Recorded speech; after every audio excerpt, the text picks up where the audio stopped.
Right, what have we got here?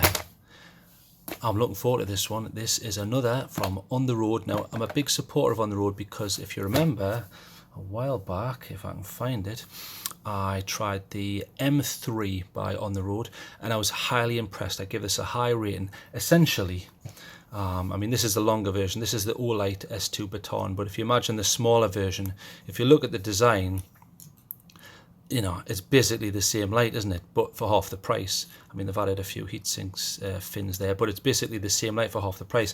And I really like this, not just because it's got a beautiful tint on the 5C, nice warm tint. It's brilliant. It's rock solid. Yeah, I prefer a tail clicker, but you can put the clip over there, and it's a reversible clip. Deep carry, beautiful light. So enough of me waffling on about that and gushing about that. Let's stick with this. So I'm quite impressed to see this. So this was the M3, which I liked. Now this is the M3 Pro. Now it's called Pro because it has built-in charging, but there's also another feature which I'm big on, so we'll have a look at that. So I shall get this open. Let's have a quick look. Let's get this in. Get in and see what we've got. Let's not waste any time here, so let's pop that away. Let's see what you get in the box. So same box as you get with the M3. Nice little user manual on what feels like cardboard, so decent quality. I shall quickly memorize this whilst I show you, so you're free to have a look yourself. And then there's the modes. Turbo, yeah, mode lock, blah blah, warranty, yes, fantastic. So put that to one side and I'll talk you through it and it's easier. So it's On the Road M3 Pro. Now this is using a Cree, so that's the decent LEDs. So it's the Cree XP-L2. Now I've gone for the 5C, which is the nice tint, so let's have a look at this. Now just make sure there's nothing extra in this bit, because oh, there is. You see, you've got to check these things. So we'll pour everything out the box. Right, that's everything out the box there. So I'm looking forward to this, and it's just a standard box that you get. The basic stuff on there. So put that to one side. So let's see what you get first before we look at the unit. So there's your lanyard. Do you know what? Yeah, it's a bit thinner, and the core seems a bit ropier, but it's pretty similar to an Olight. It's not quite up to the same quality. You've got a cinch there which is movable, and it comes with sort of a tension lock there. Nice to see. I don't use these things, but it's there if you want it. And obviously this bit goes through the very end of the light. I'll just check the strength here. No, I can't pull that out, but that seems decent enough quality.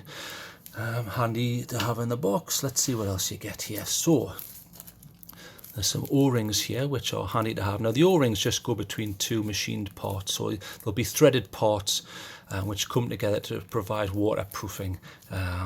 So it's handy to see this. Most of the Chinese manufacturers now give you a couple of O-rings just as replacements, because what can sometimes happens is if they're misaligned or not placed properly, you can actually thread it and go thread through it and split those. So handy to have, nice to see. So put that to one side. Now what's in here? Oh, now it says gift, even though it's not Christmas. I wonder what this is. I think I know what this is. Yeah, there's the clip. So there's your clip, and it looks like it's probably going to be a deep carry. Now that doesn't look. Oh no, that's decent. Yeah, it feels decent. Feels decent quality. So I'll show you how to put that on, and then there's a lead there. So I need to put those to one side. Now you get like a. This feels kind of like a very, very thin neoprene, but it's not. I think it's just material. Yeah, it's almost like what you get on those soft shell jackets. On the road, I wouldn't probably use this because they're almost waterproof, these things. I don't think they need little bags, but nice to see. You've got it if you want it. So here's the unit. Nice, pretty damn thin. Nice to see. So M3 Pro. Like I say, it's using a proper Cree emitter. So as you can see down there, it has what's called a orange peel reflector. So I'll quickly go over the reflectors because I like to make sure people know what it is that they're buying. So in regards to the reflector, the whole point of that, generally, it's how you send the light out into the world. So generally you have your LED and lights emitted forward. Now you're not getting a lot of control over that. Most LEDs, it's like the light emitting diodes here, and then you have a dome of plastic material over the top, and it just spreads it basically. Yeah, you can get de-domed stuff and all in flats and all that. So the basic way to form that beam into a pattern that you want is you can put on a smooth reflector. So it's almost just like a bowl. So an example of a smooth reflector would be, here's the Tool V2, the AA. So you can see that's a smooth reflector. If you compare the difference, look, Pro on the right here, you can see all the little bumps and dimples that they put in. That's where it gets the name orange peel reflector. It looks like the surface of an orange, because the surface of an orange isn't actually flat, unless you're watching a Pixar movie, obviously. So put that to one side. So as you can see, what happens is, though, the problem with a smooth reflector, right, so there's your smooth reflector. Now can you see what's happening here? This is your spill here, and here's your spot. Now the spot is the reflected light as dictated by the smooth reflector. And the problem is it's obscuring detail, isn't it? So that's not necessarily so good up close. Okay, so your smooth reflector, your beam profile when it hits a wall, you're getting two distinct zones. You're getting your spot there, which is the bounced light, which is emanated and reflected. And then you get your spill, which is this section, which is less light, but that's just superfluous light that's coming out.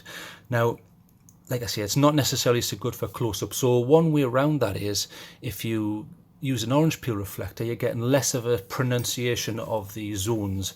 So instead of having a smooth reflector, it's got bumps in it, as you saw before there. Now what that does is, instead of it hitting the wall like this, it's more, this is obviously a crude representation of quite a complicated beam forming here, but what you're getting is, you're getting less of a distinction in the zones. So for example, if I have one, let's have a look. Now the M3 here, the old M3, I'll show you with this. So if I turn that on, now can you see you've still got your spill here and you've still got your spot, but have you noticed how there's less of an obscuring of this detail? Yes, okay, you could argue that this needs turned up a bit. Even if I turn it up a bit, it's still not obscuring it as much as a smooth would. So you're getting more of a transitional zone. I mean, the far end of the scale for that is to use a TIR. And as you can see, look, basically, yeah, it's there and you can detect it on cameras, but basically, look, there is no transition zone. The whole thing is a transition zone. So for a TIR reflector, which this isn't, you've got your LED and you just plonk over the top a lump of material. This is your reflector, so it's called a TIR, as in total internal reflection. So the light's bouncing around within the medium, very little loss of light in that transmission. And then as it comes out, especially on this one here, on the Skill Hunt, you can see it's got almost like a faceted honeycomb sort of pattern on, which gives you a nice smooth spread. So you're getting a perfect spread. There's none of this, there's no zones, there's just one big spill really. So I would argue that if you want what's called a thrower, in other words, you want to send the light a long distance, you want a smooth reflector. If you're working close up, you want a TIR. In the middle is this. Now, therefore, I would suggest that this is what you could call a good all-rounder. It's not going to give you the furthest throw, and it's not going to be the best right up close, but it's going to give you a medium sort of effect right in the middle there, which is nice to see. So this one's quite a small unit, and it uses the small CR123s. In fact, I'll open this up and I'll go and get a battery if I've got one knocking about. In fact, there's one. Now what I'll use is, I shall use is this a night core? Yeah, I've got a night core 650 milliamp hours. Now, I will say that if you check the literature, a lot of their based times, as in how long the LED will run for, I think they're based on laboratory figures, which you're never going to automatically get, and I think they're based on a 700 milliamp hours. So just be aware of that. But this is a night core, and I presume I've charged this up because it's on my charged pile. So let's get that in there. And when this goes in, you should get there's a little flash just to show that it's ready for use. So we'll go through some of the other features before I show you the mode. So it comes with a magnetic base. So if we take the knife out again, obviously this is made out of steel, so it's able to stick to metal, which is it's a handy feature to have. I've basically don't use that. I would just rest it on something, but if you want to stick it in a car bonnet or something like that, or you've got a metal roof or something like that, you can do that. I know a few fishermen, inside the box they'll have like a biscuit tin lid, and they'll stick that, and that's an excellent way of using a magnetic base. They just put a little neodymium magnet in the base here, right under the spring. So we'll have another look at this section here. As you can see, There's the O-ring there, this little rubber bit which goes between the two sections. Yeah, that looks okay. Not a particularly long threading section there, but they must be confident that it's waterproof enough. And you've got a standard, yeah, it feels a little bit weak, but you don't need a huge spring for something with a small battery like this. And the magnet is under there. And the threading feels fine. There's no major noise there. Nice and smooth. Yeah, that's fine. Okay, so nice to see, nice design. Now what I am impressed with is, now if you notice, they are adding the ability to charge. Now generally when you add the ability to charge on a flashlight, you either gain width or height, because they've got to put that charging circuit somewhere, and you also need a way of getting rid of more heat. So you can see they've added, you know, heat sinks there to that section. You've still got the heat fins on this bit, which is where the LED resides, and you need to get rid of a bit of heat. But this section, you can see they've added a few fins there. You know, rather than being cosmetic, they'll be there to help with charging. But they've done well, because look, quite how they've managed that I don't know, but it's no taller, and it's about the same width. So I'm very impressed with that.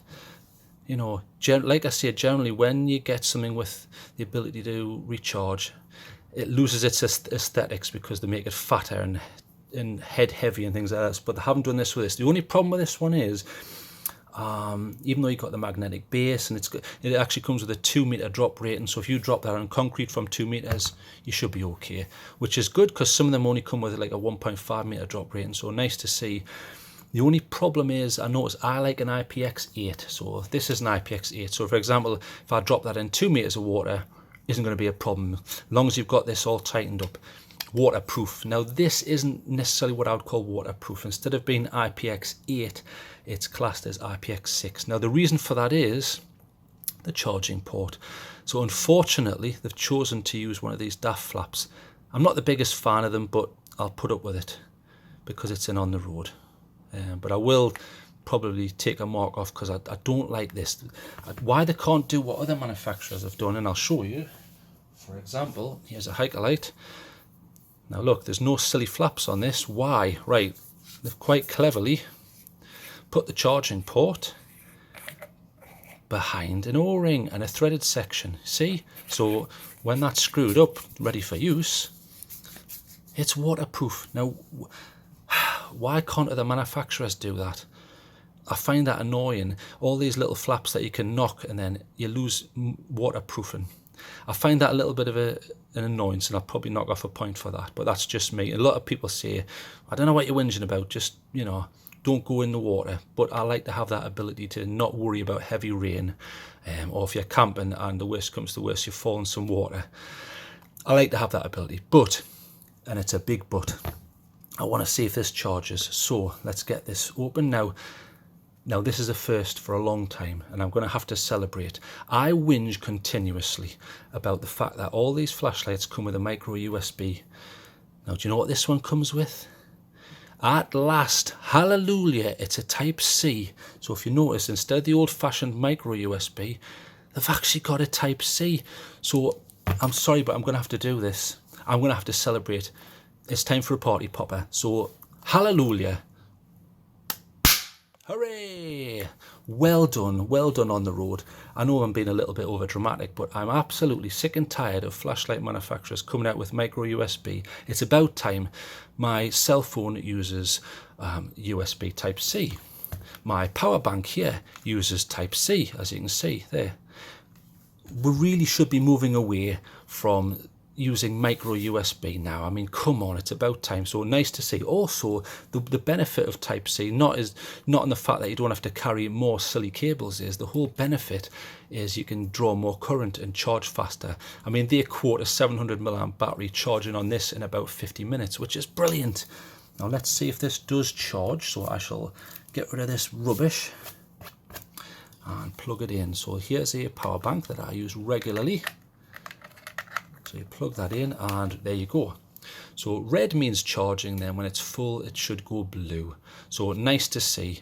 And that's, like I say, it's going to be something like a 2 amp charge, as long as you've got the right cable and as long as you've got the right output there. So nice to see. So Type C, hallelujah, well done on the road. You're going to get an extra point for that. So let's take that off charge for now.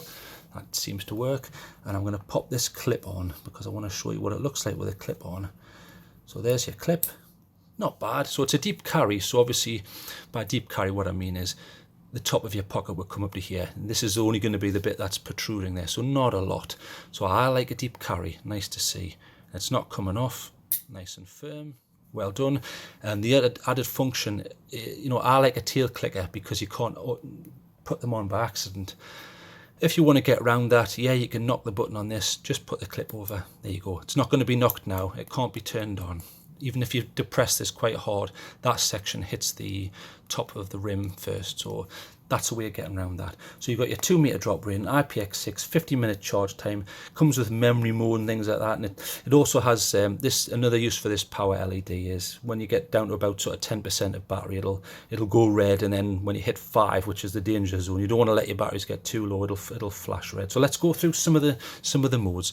So a normal press does nothing, which I like because it helps you when you don't want to knock it on by accident. If you momentarily knock it, it's not going to go on. You've got to hold on for half a second. So right, here we go. So that's how you get on. So hold it on. There's your first mode. So your first mode is what they call ultra low.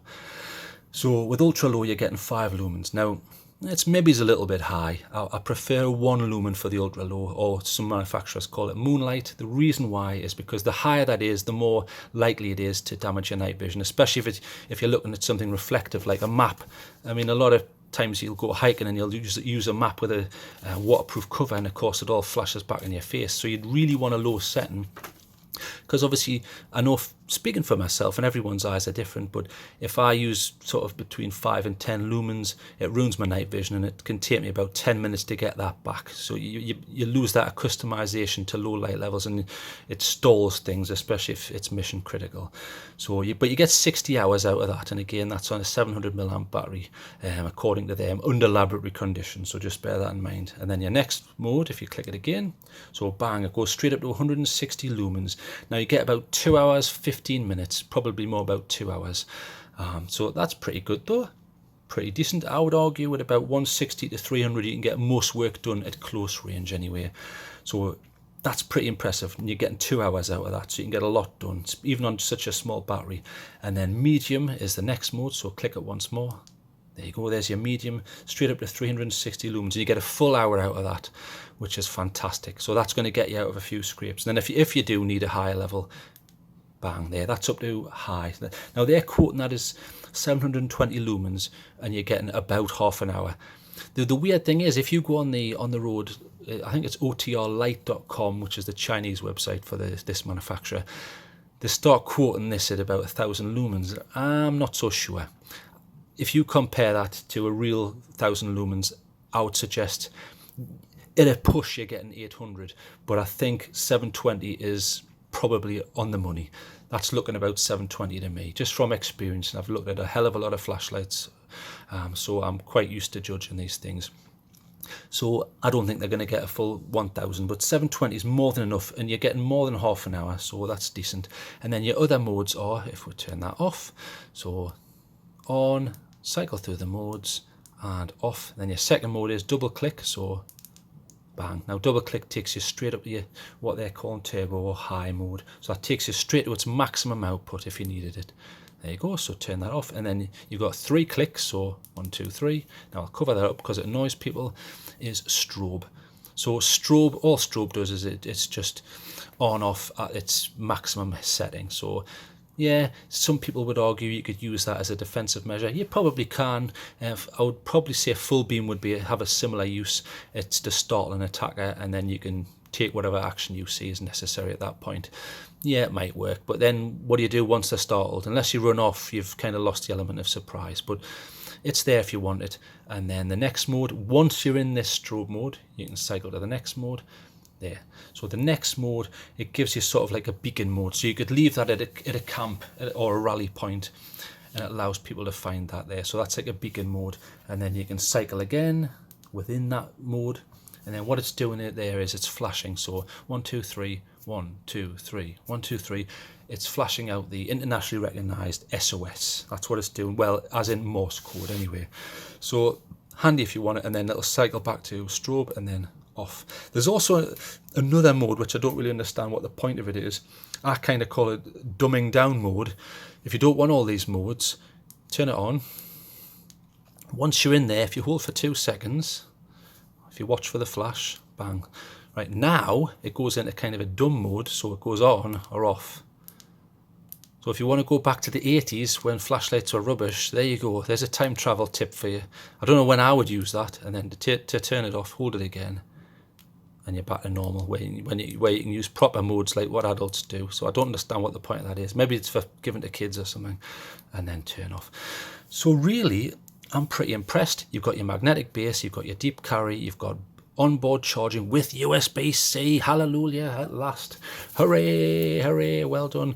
And I really like this. I'm going to knock a mark off because I hate these stilly flaps, but I appreciate the fact that they haven't increased the width too much or the height. I mean, that's pretty impressive. Look, there's the original M3. To be able to fit that in and not lose any of the aesthetics, well done on the road. You know, that's pretty damn good. And you've got your LED under here to let you know what's going on. It's just this flap that's letting it down.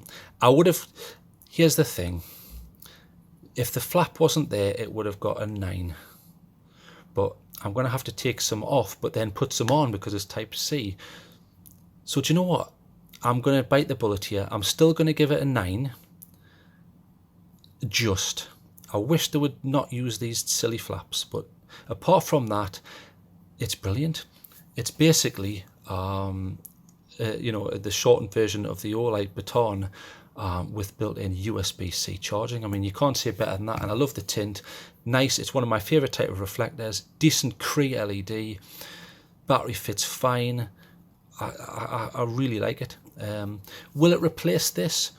It could do, because it's not really any heavier or any worse, so I can see doing that. I've got a few sort of tactical jackets where I generally keep the M3 in the bicep pocket so I can just reach across and take it out if I need it, and I can see maybe adding this to some of my other jackets. So yeah, I'm pretty impressed. I think they've done a fantastic job. No real complaints apart from that. So let's give it 9 out of 10, and I'm highly impressed. So what I'm going to do is I'm going to stop waffling now, and I'm stop messing about with bits of confetti. I'm going to go out and show you what this looks like outside, because I think it's all very well me waffling and saying everything's fantastic, everything smells of roses, but you need to see what these things look like. So I'll show you some beam shots. Come on, enough waffling, let's get outside.